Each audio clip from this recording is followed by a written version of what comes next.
And we are about to head into the draft for game number 1 here. DK versus T1 again. T1, I think, should be expected to be the pretty heavy favorites here. We have seen this team, even though they weren't able to step up to Hanwha, dispatch of DK repeatedly, both in best of 3 and in best of 5s throughout the entirety of this year. And I don't really expect that to be any different here today. But after the Hanwha victory, upsets are possible, except, you know, if you're Ox. In that case, I guess it's not an upset, as this is a very clear signal towards the Ziggs priority.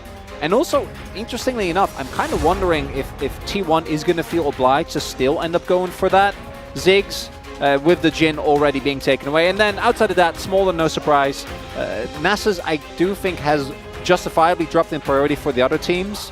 But it is something that Showmaker pulled out first and definitely loves to play. So not too big of a surprise in that regard. This has to be a Rumble ban, one would imagine. Normally, leaving Maokai open seems like it is a little bit crazy, but so they're gonna pick Rumble. God. And the trade is Please. Maokai. You're not allowed to do that. Well, you get Ziggs. You get Maokai Ziggs, right? It doesn't matter. I don't know. I think Maokai Ziggs, I mean, it's a gamble that they're taking. True. I mean, yeah. I don't envy Kingen. Don't get me wrong. I don't think he's going to have a very good time. Yeah, I'm hamming it up a bit because, you know, Rumble is extremely overpowered. He was the permaban. But if you're going to leave him open, as Chronicler's mentioning, you got to get something for it. And they are going to get something for it. They get the Ziggs and the Corki. They are going to give up the Rumble, which I would say... you know, now you have Rumble Maokai on the table, but and maybe even a Blitzcrank. Does Oner want to play Maokai? That's the funniest part, is I think both these junglers look the best when they're on aggressive picks. Yeah. And they're both like, oh, yeah, Yone Maokai would be... You go like Yone Sejuani if you really didn't want to play... That would be the Oner. That would be the Oner special. I think the Sejuani into Maokai matchup is really rough, but Lucid has been fine on Maokai. Like, compared to Spring, it's obviously a huge glow up, but it's still not where I think it needs to be to get full value out of the champion. But Sejuani, it works really well with what Oner likes to play. You have double melee flank, a lot of power. This would be quite a different look, really leaning heavily into the wombo combo. I do think, though, MF into Ziggs, we've not seen that work out, because either you get lane swapped against, or you can just neutralize the lane with the Ziggs. And a lot of the value that MF generates does come from that. And I imagine Lilia and or Maokai are going to get picked or banned, right? And if you pick Maokai here, you ban Lilia. I think DK are going to be feeling pretty good about the draft thus far, outside of that Rumble matchup, and we'll see what Kingen can find to deal with that. Yeah, I mean, there are ways. I feel like, you know, he is the most powerful pick on the patch, but there are ways to try to handle it, so it is an interesting look. I think that Zephyr and DK have cooked up this kind of draft specifically to deal with T1, and we'll see if this gambit does pay off here in game number 1. You know, we saw Life Esports win a couple of games on red side in the finals. They had to do that, right? So DK, knowing they're coming into the red side here for game 1, they had to bring in something a little bit new, a little bit risky. And so far, we kind of like what we're seeing. I think the Jhin ban as well, that has been a very common pick by Viper into the Ziggs, so they take that off the board too. Has also been something that Guma has looked really good on in recent games.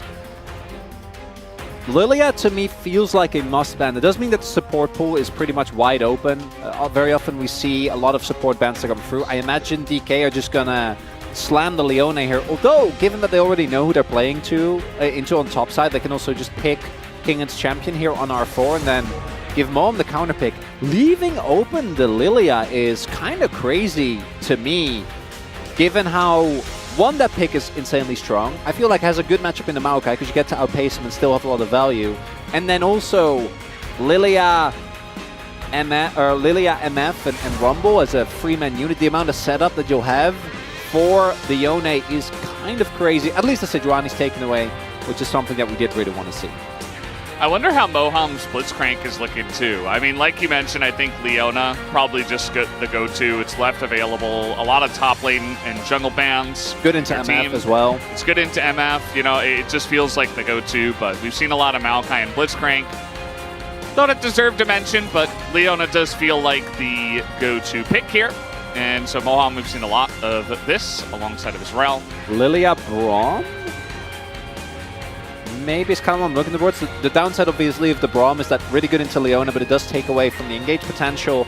Rel's the more offensively oriented choice, or it's Alistair. Really, I know Keria has been pretty happy to lean into more creative picks, but we'll see. That would definitely do it as the Nocturne comes through here. Definitely something that Oner has played a ton of before. And they are really leaning into just full-on dive. And there's the Bard as well. Keria, without a shadow of a doubt, I imagine, going to be playing his own skin on that one. What is Kingen going to pick here into this amount of dive and backline threat? Just counter dive? Yeah, I mean, with Camille instead, maybe thinking about the Vladimir. It's a lot of AP, but certainly could do a number to a lot of guys that are wanting to clump up onto your Ziggs or Corki. So they're just going to go for the Camille, which, you know, we've seen a lot alongside of the Ziggs as well.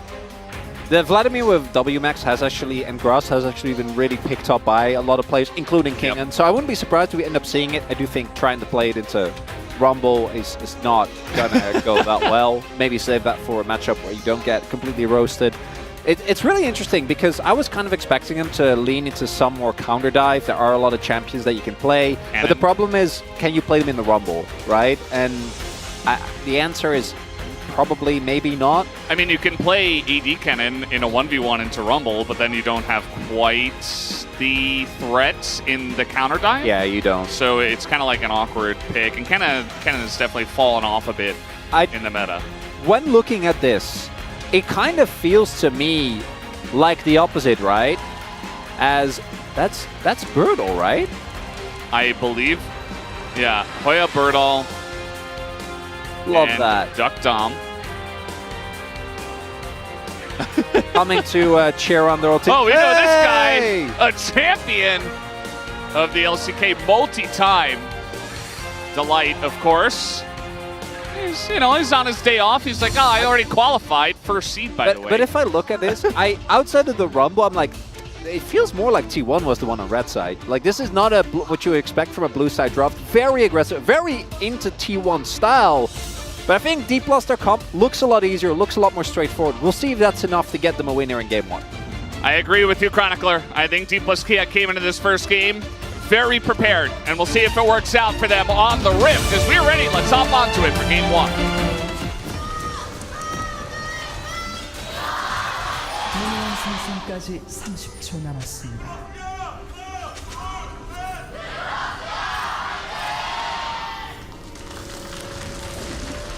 Alrighty, here we go. Game number 1 to decide who is going to be our 3rd seed into Worlds from the LCK.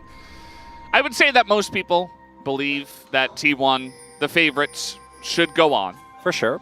But we'll see how it goes here in Game 1. Could certainly turn the tides. You know, Hololive Esports got that upset win in Game 1 in a game that did not look winnable. I was watching that from the audience. I was like, no, there's no way this Smolder's too far ahead. And then they just proved us all wrong. So we'll see if DK can... as the underdogs come in here and get a big win up against T1, as they are going to start off with a lane swap, unsurprisingly. Do have, right from the get-go, there we go, I was about to say, Keria playing his own skin, and also Moham playing the barrel skin. With the old logo, we have lane swap coming through here, so aiming will be playing towards the top half of the map. I think getting the Camille to past the first few levels is going to make a big difference. And Ziggs does kind of, as we've talked about many times with his passive, mitigate some of the guaranteed plate loss that you're going to have, which means that we will just have 2v2 laning in mid. Showmaker going for the Conqueror, which you've seen more and more on Corki. As Corki, I feel like, has kind of, in many ways, taken the role that Tristana used to, where you're playing something that is both oppressive early in lane and then scales into a really strong mid to late game carry. Obviously, Tristana better at taking turrets, and Corki, I think, especially in his current form, a little bit harder to deal with in the lane. No big surprises as of right now. Yeah. Another part of the draft from the side of DK was banning the Tristana in the first round of bans, also the Azir. So that was 2 targeted bans towards Faker, and they take the Corki away because they know that Rumble has to be the first pick. So that really does kind of, you know, Faker, who has been struggling a bit with champion pool issues, really kind of chunks it down to, okay, well, he's going to play Yone, or we're not really sure, right? Maybe like an Nasus if they didn't ban it. So definitely something that is part of the strategy here for DK to get Faker onto Yone. And we'll see how he does prepare, or rather play in this game, as we are going to have a couple of TPs coming in from D plus Keria as they look to end the lane swap here and pick up this big wave.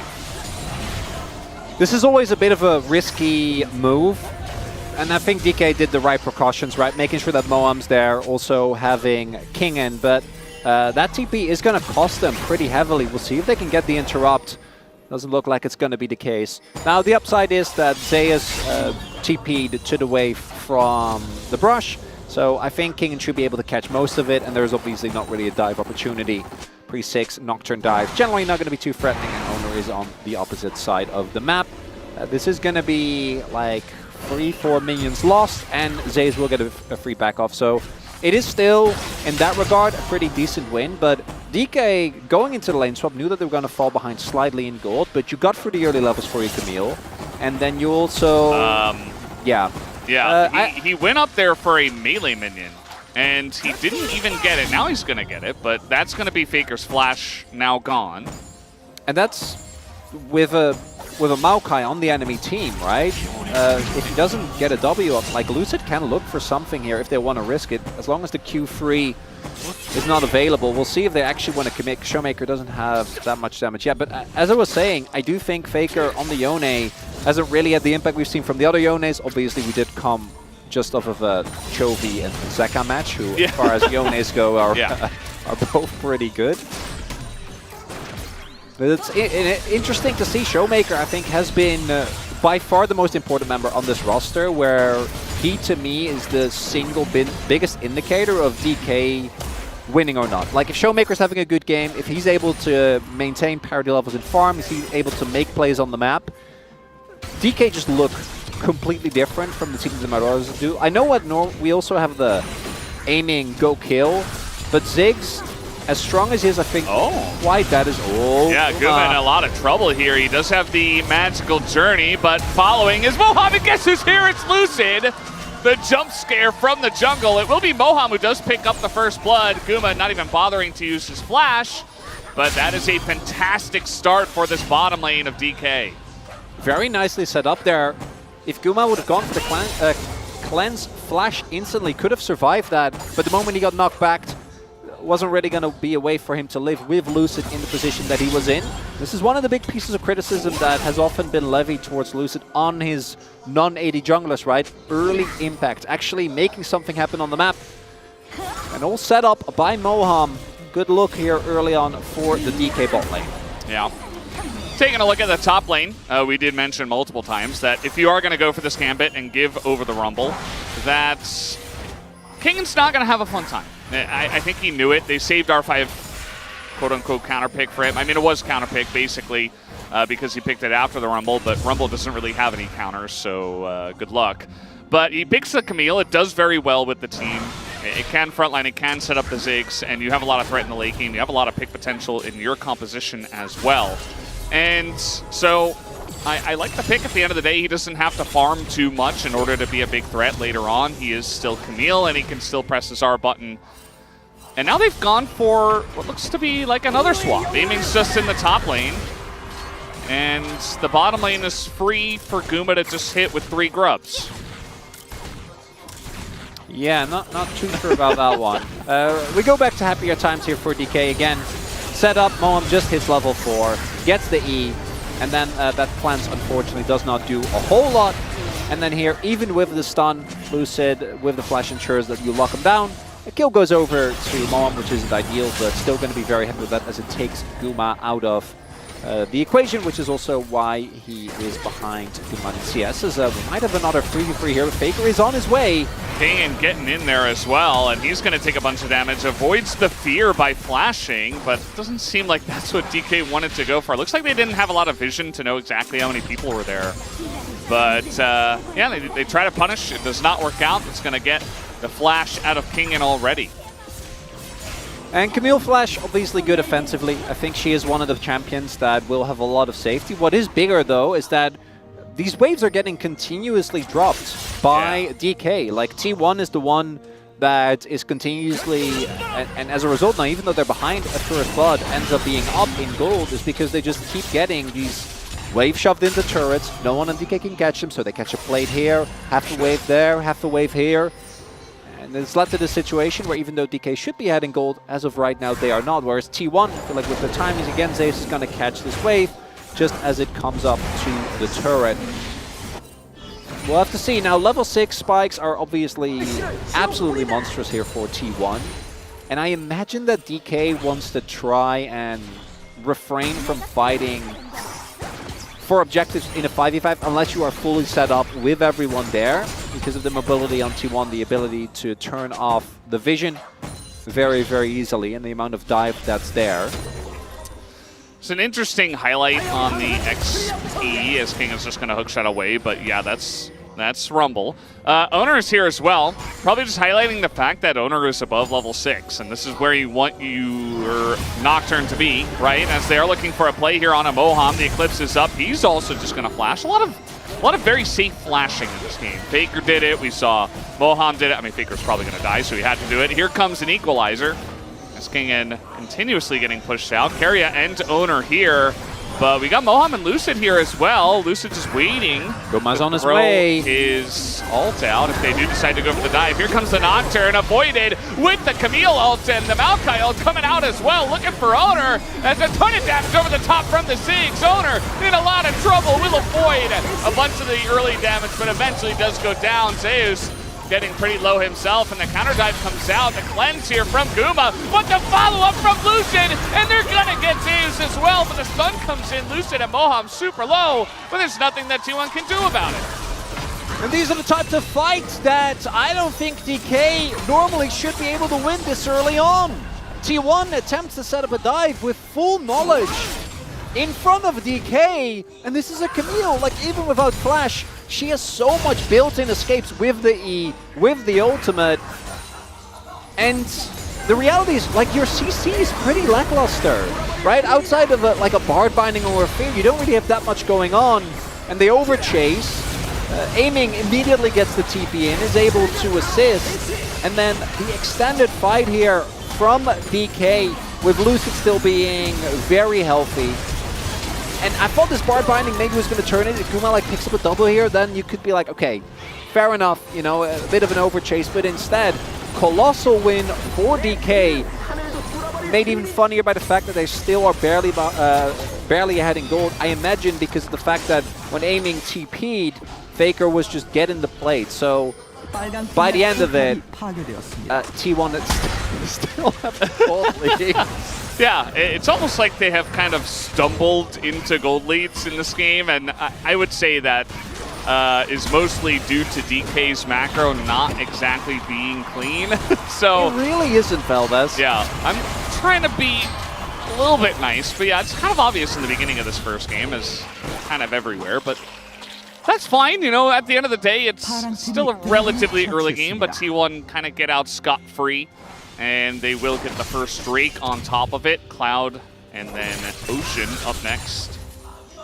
Also have aiming going for the tier and the early Seraphs. And let's be fair, yeah, going for Archangels in this scenario is pretty okay.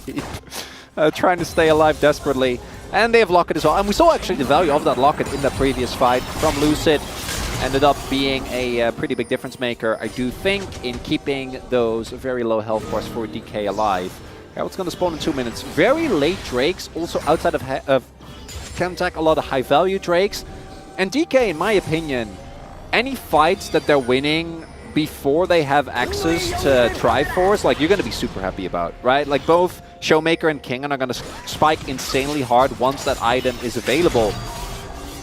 We'll have to see if that can finally get them the gold lead that they have been looking for in these fights. They've been trying very hard to get the gold lead in this game. They have a Ziggs, and they have managed to take 2 plates total.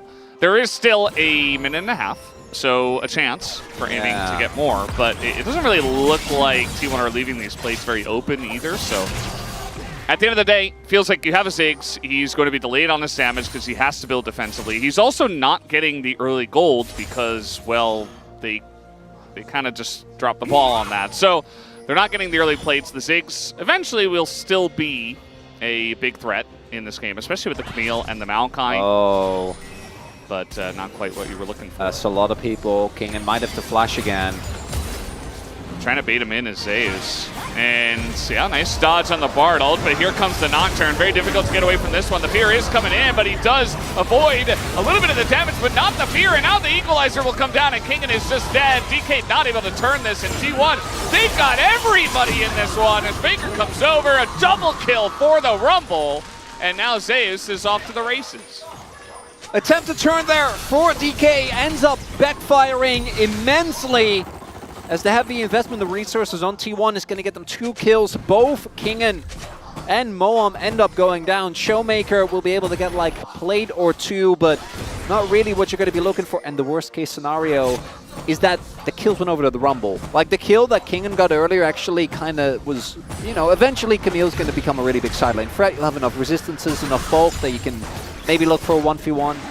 Now, not so much. Zeus is going to go back and turn into a very scary toaster. The only upside for DK is that they're probably going to be able to turn this into Herald, as it was a very heavy investment towards the bot side of the map from T1. Yeah, and that can still be very useful with your Ziggs. You know, you throw that in. King in a lot of trouble here. He is not going to respect the lack of vision, and he just gets punched to death by the Rumble.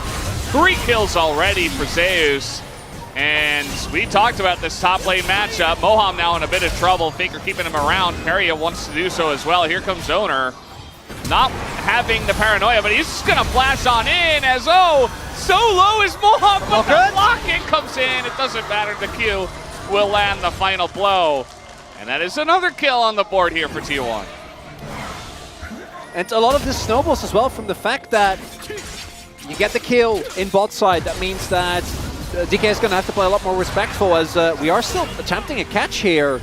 Lucid has ult, but I don't know what they can do. Right. He's going to land the stun here on Zeus, who is in a lot of trouble, actually. That's a big shutdown that just got given over to Showmaker. At the end of the day, a lot of TPs and map movements that do get used to the topside aiming. Has to TP into mid. Oh, the satchel! And Guma has to flash, and he's trying to turn it here onto aiming, but he's not quite able to. Heal comes in from the Bard, as Guma will use that speed boost to just run away with the Strup. But man, that was getting spicy. It's a chaotic game, Valdez. There's a lot of stuff happening, and it's over forces on either side. Should be able to get this turret with the satchel, as there it goes. No plates, but still, mid lane turret is always going to feel like a big win, as Kingen is still with Camille. So like, despite the fact that his life has been very unfortunate, he can still do stuff like this. Yeah, he's just going to throw an ult in, and you can't get out of that one, as Kingen, he does get very, very low, but he did his job, and there's not much that Keria can do up here on the top side. So a turret, a couple of turrets go to DK. And you know what? They finally get that gold lead they were looking for. It looks like they should lose the second dragon, but at least they're kind of in the driver's seat for now. What happened here? Yeah. They, you know, when they took out the being able to hook like the six crab years ago? After like 2018 was all Camille jungle. Yeah. Unfortunately, I don't know about that one, King. Well, I do know it was that though. No. Very big mistake. I mean, if he has vision, he knows 100%. Well, then if Rumble is in another lane. Okay, sure. But like even then, like it's a big cooldown. It's a lot of what allows you to be in the sideline in the first place. Anyway, big mistake from Kingen. Immediately kind of course corrected by DK, as they're able to get a really nice catch towards the top side of the map. And Kingen also showcasing again that I do think that even though obviously the laning phase was a bit of a disaster, the Camille will always have value because you have Ziggs, Maokai, and Corki. As they'll still be able to get it. So well, someone has to catch this top wave. We'll see if anyone is going to be able to. Faker has just been pushing uncontested. Yeah, I don't think there's any reason for him to stop. They did show a lot of people down on bottom side. He is going to stop now just to do grubs. And Guma's going to get hit by the satchel again. And this time he doesn't have flash. He's in a lot of trouble. The magical journey will not save him. That is another shutdown given over to DK. This time it's given to the Ziggs, who is casually 2-0-3.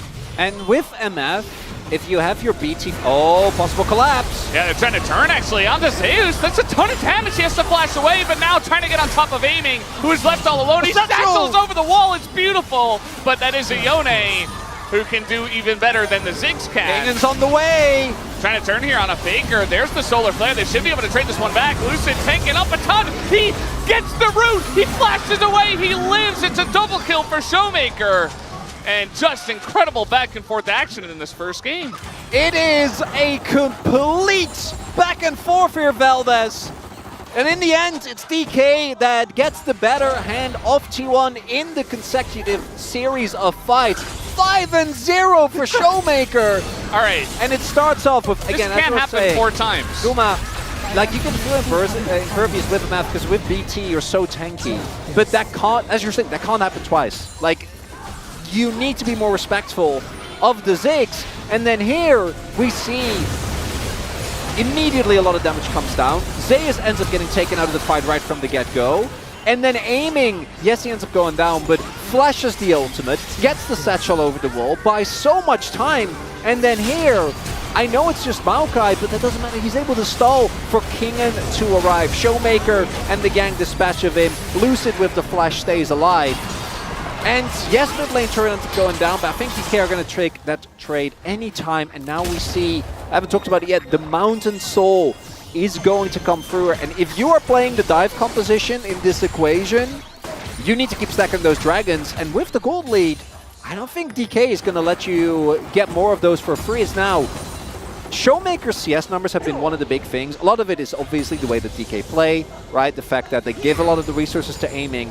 But him being up 50 CS, that's significant. That is a Corki that is only going to get stronger from here on out. Is going to hit his 2-item power spike very soon. I think DK, as long as they can manage this next fight with, again, a very clean Maokai performance thus far, they should be able to, if they can get the setup, things are looking up for them. Yeah, I mean, you mentioned setup. They have that. They have that in spades, right? They've got a lot. They've got Maokai Leona. They have the Camille. And there are just a lot of ways to set up Corki and Ziggs for success, which is why when we came into this game, you said it very well, Chronicler. You're like, this looks like a red side draft from T1 because they kind of gave so much over to DK, and it's very aggressive. It feels a bit risky. Here comes Lucid, who is very tanky, so that doesn't really do much. He does have to throw out his Nature's Grasp. That's a big win. Yeah. Obviously, DK can choose to give this up. It's only Soul Point, but still, I think Soul Point, particularly against a team that's as happy to pull the trigger on Baron, like T1, is still a big risk. Kingen, unfortunately, is Camille, and the recent Camille builds that we've seen obviously go for Starek second, which means that you don't have the pushing power that you used to back when. Go for Tiamat. His spell shield, but it's going to get kills there by Keria, just to make sure. And now I think T1 actually should be feeling pretty good. That is no ult on Lucid, although we are halfway through that being available. No ult on Moham, and Zeus does have the TP. They have lost control though, and one of the big things that we mentioned is like you need vision. You need a way to get onto the enemy backline and dive them. As a they're doing I guess Baron. They're just gonna go do Baron, but there's vision on the Baron, so they're gonna clear that out, and they're gonna maybe start it here in a little bit. Well, they have to, right? Yeah. But at the end of the day, it looks like a pull-off of the Dragon. A lot of damage on this Baron already. T1, they just say, okay, we're going to set up the T1 Baron, but Magical Journey comes over. They are going to get out of the pit. So they did get the TP out of Showmaker, but I feel like they could have stayed on it a little bit longer, especially with Bard. The ability to make an escape is a lot easier than otherwise it would be. Yeah, I think they have to stick around here. They have to continuously look for this, right? Crucially, though, Showmaker is still sticking around, and Aiming does have TP. Or rather, Showmaker went for a back, has his rapid fire cannon. They don't have vision right now, and you got to know this is happening. Lucid, I don't think is going to make it here in time. And they've realized now, but I think it's too late. Yeah, Aiming just going to turn back around, and especially with the paranoia, you don't have any chance of making it into the pit. T1, they take the Baron. Not even necessarily a sneak. They you know, shouted it to the sky. They were like, we are doing the Baron. We are going to take it, deny all the vision. And DK were like, oh, it should be fine. We can take this Dragon. But no, T1 just going to take it down. And DK, yes, they get one Mountain Drake, but this feels very good for T1. DK's macro, unfortunately, strikes again with that one VODS. This hasn't been the cleanest game of League of Legends from either side. No, it hasn't been, but one team is sitting on Baron and the other isn't, so I still think they're going to be feeling good. Oh, the wave flare obviously is great here for DK. Outside of the Camille, you have Corki and the Ziggs, so in that way, I do think you're going to feel fine. I also don't know how much T1 is actually going to get out of this, because their siege is not great. Like, their effective range is so small that unless you're actually diving the turret, which it's, again, I think DK should be very tough with the amount of defensive tools that they have. But it is going to buy you map control with this Rebel Baron power play for at least the next 2 minutes. Yeah. It's like the Baron is good, of course. You know, you get a lot of it, you get the gold, you're feeling good, but also it doesn't feel like this is a composition that can use it the best. I feel like if they were like 3, 4, 5,000 gold ahead, then you can really use it for pressure and you can get some really significant dives off as they're trying to get Aiming here. See if this works out. And now he's just gonna get a little bit of help from Moham and be totally fine. As Faker takes a lot of damage here, King and alone on the top side. Here comes Moham to try to save him in the magical journey just to get them out of there. And that dive, that mini dive from T1, not going to be too successful. And they're just gonna have to back away, even though they still do have that Baron buff. When the Baron doesn't even get your red buff on the enemy team, you're not going to be feeling too hot. It's, again, I think one of the big issues that this T1 comp has is that to actually siege turrets, you need to fully commit, because the longest range that you have is a map. Outside of that, your turret taking potential just stands or falls with you getting a dive. And it looks like they're actually not going to be able to get anything out of this Baron. Well, they're able to take away the objective, right? They're still able to trade, and the game is going to be basically be even. But I'm always going to be favoring DK's comp when it gets to late, just because of it's so straightforward. Especially because Cloud Drakes really help, or rather, Mountain Drakes really help against T1's comp. So at the end of the day, when we first looked at it, it looks like the Baron was better, but at the end of the day, getting the one Mountain Drake, sitting back, not falling too far behind in terms of gold. It is a DK. Is that better? So it might just end up going to like 45 minutes nonetheless. In which case, getting the Mountain Drakes is probably worth. I don't know, VODS. This game is... it's a little silly. It is. And, you know, you take a look at the itemization here from Aiming once again. He goes for the arm guard. Makes a lot of sense, because you're going to get ulted by Bard. You're going to get dove by Oner. You're going to be taking a ton of damage. Obviously, Paranoia is the big one. The Nocturne's going to be aiming for you and you alone. Maybe the Corki at times. So the arm guard's big, and it looks like he might even finish the Zhonya's. But it does mean that he's not building as much damage as you possibly could, which means that for this mid to late game, you're not going to be doing bomba damage. But if we do go late game, then the Ziggs will just live forever, as he has a Maokai and tons of peel and 6 items. Also want to highlight, I observed doing a good job of that, and a big thing of why I think Aiming can also afford to go for this build, more so than you otherwise would, is that Kingen is actually like close to item parity. He's sitting on 2 items, has a Sterex, he's actually ahead in levels despite everything that happened early, and eventually this Camille is going to be a massive nuisance as a... that is a very cute back animation. And not a whole lot is happening on the map. Now, though, we are going to get the Dragon. And again, this time there are a good amount of wards. I think there's flank wards absolutely necessary. We need to get like a big flank from Faker or Zeus where they get backline access combined with Oner's ultimate. Because otherwise, if DK can just front to back, have Aiming very far in the back, and then Lucid presses are, Kingen can lock anyone down, really, with his ultimate, and then Aiming just throws a bomb on top. And there's not a whole lot that T1 can do unless they immediately take out Showmaker and or Aiming at the beginning of a fight. Yeah. There's a nice teleport ward behind them, but guess what? It just got cleared out by the, what's that, the Void Scuttle. Thank you, Krabby. And that's very powerful for getting position around the objective and denying flank teleports. We've seen a lot less of that in recent times in League of Legends once that was added. And especially as teams just get better and better about clearing all the wards. So you don't have the flank ward. T1 are just going to have to go straight up here as, not the blast cone to save you, as it is going to knock out Kingin. But now Faker's 1v1. They're trying to collapse here on a Kingin with the paranoia, but he gets away from the fear. Should be okay, but the equalizer's pretty huge. The flash away from Faker, who is now in a bit of trouble. Everybody going to get rooted down as there is no more Yone, and a massive Jinx bomb over the top is going to push T1 away. It's not a clean fight. Nothing in this game has been clean, as a lot of members here on the side of DK are also quite low, but they're going to stick onto the Baron, or rather the Dragon anyway. Oner has flash. He's might as well Keria. We'll see if they can able to contest this. Oh, they're trying to take the fight here. RDK. Oh, the satchel to deny the magical journey. He's not able to get away. And Oner, I mean, he still could sacrifice his life to try to get in there. Oh, no, it's just it goes to MF as they're not able to check all the boxes. And without their jungler, Guma just steals away the dragon. I knew Guma was good at stealing objectives, but with a map, that's something else. And this is so funny because you can't blast going out yourself, but you can't blast going out to Camille. So with him leaving the X-Tech ultimatum, Keria is able to stay alive. And even though they don't actually kill King, and I do think a lot of his damage is what ends up being missing here, and it's why we do see that T1 is still able to substantially trade, and crucially they got Lucid. I think Lucid tried to hold his flash a little bit too long. If he flashes earlier, they should just be able to secure this. And then we take another look, as you highlighted already, Valdez.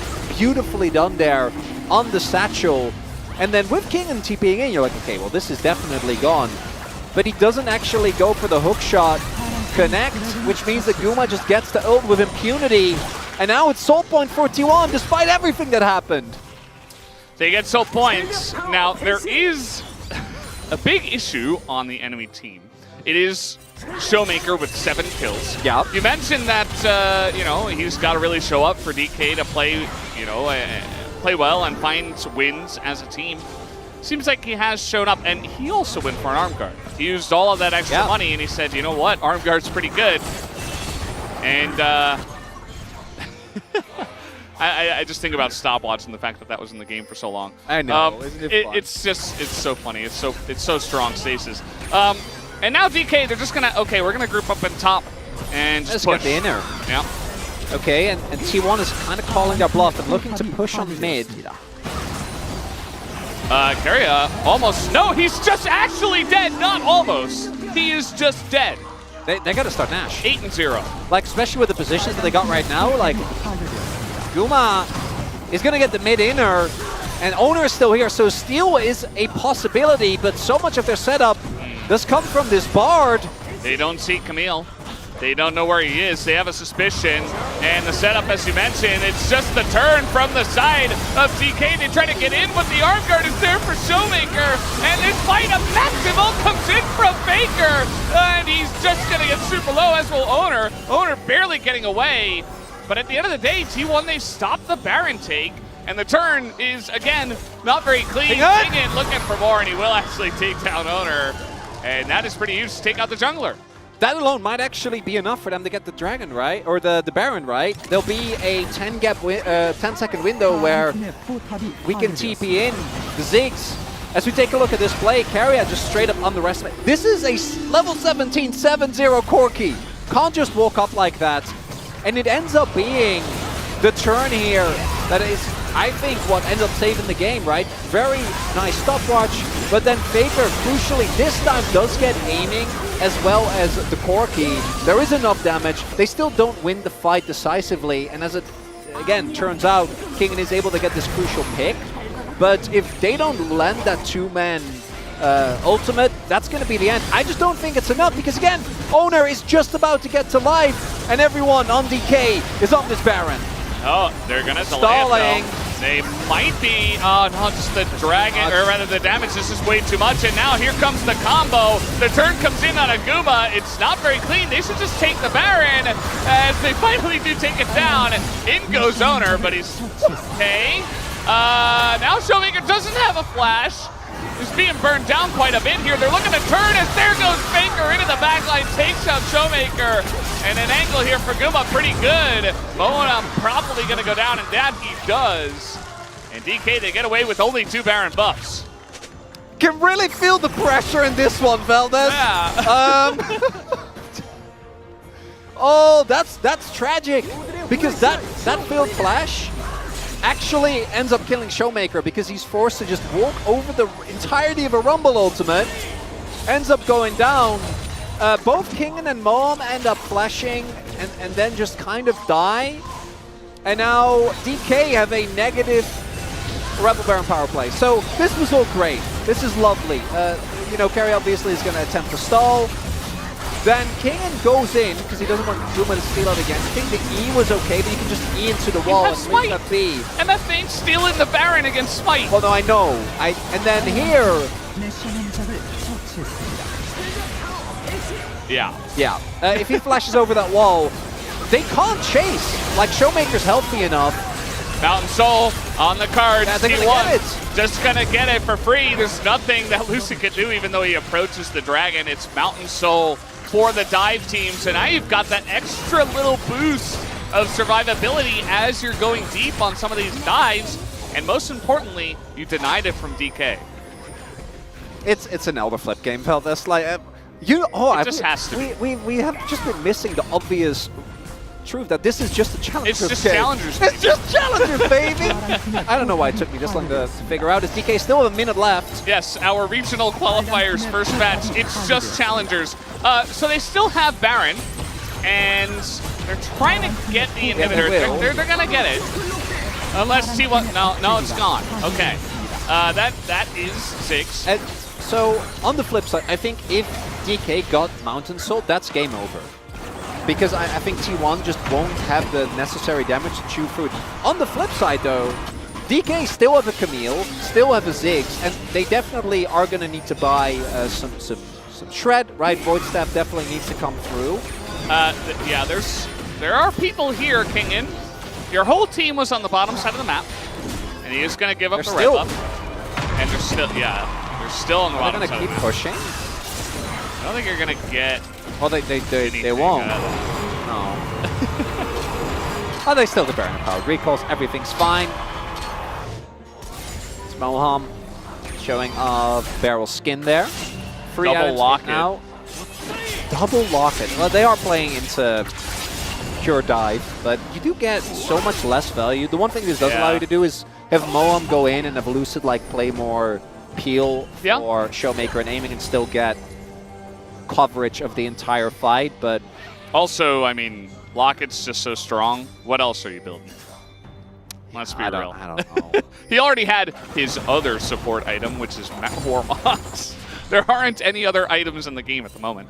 No, I mean, I'm joking. But at the end of the day, it's somewhat Lucid true. is just standing there menacingly. You know what's interesting is Aiming's build. You know, he was trying to move towards the Zhonya's. He didn't finish it. He got his death cap first. Now he finished the Zhonya's, but he's really delaying his penetration. But it just doesn't matter because he's so incredibly fed alongside of Showmaker that now he just picks up the Blighting Jewel and will eventually have probably a Void Stab.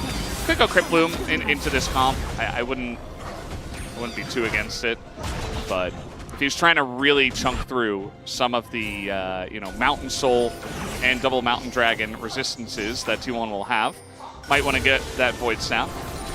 One of the big things is for either team is being able to gain access to the Baron, just because it will allow you to set up for the Elder. I think that, as we have seen, the Baron buff in this game, it's better for DK, but they had the really unfortunate fight immediately afterwards. For T1, it'll obviously help you push in, But both teams have such good ways of starting fights that Elder is basically the ultimate objective, because if you can guarantee a fight, then the buff that allows you to win basically any fight. If you play it well, obviously going to be insanely high in value, as we are just setting up traps everywhere now. Kingen is just going to stand here, watch this bot lane push in.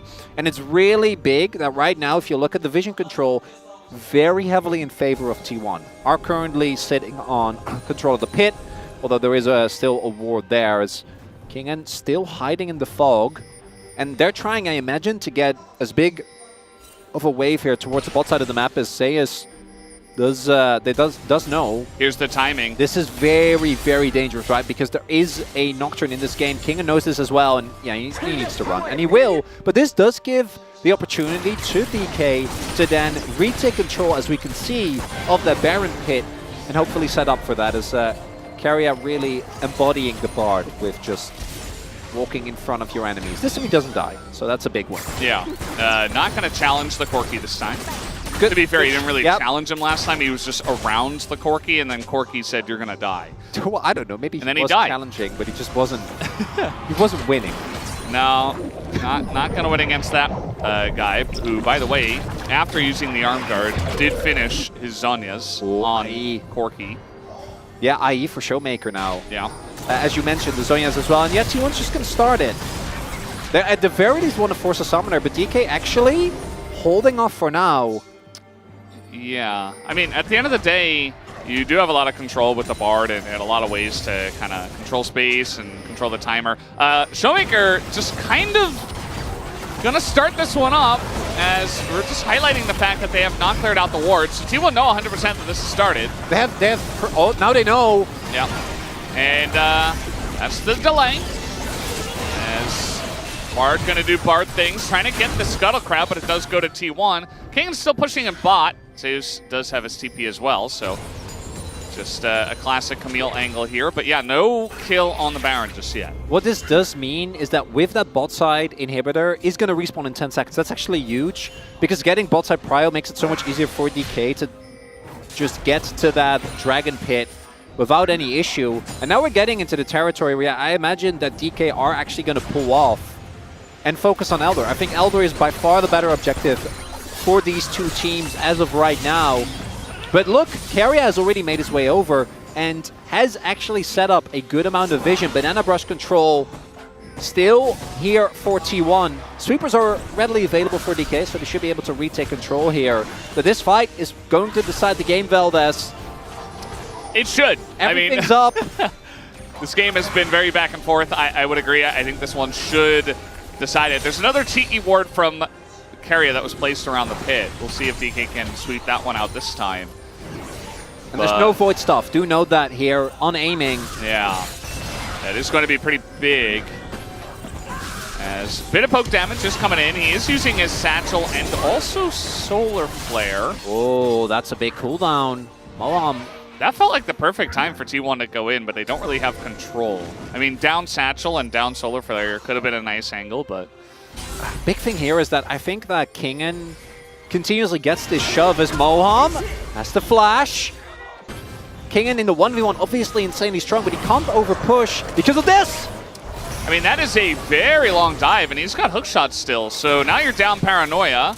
They are going to get mid control, but now DK going to just start up the objective. We'll see if T1 can answer this one. The last cone denied, and Kingen going to have to TP back into this fight. The poke not really doing much from Amy just yet. The bot wave. Is he going to just push for the inhib? I mean, he can always threaten an end.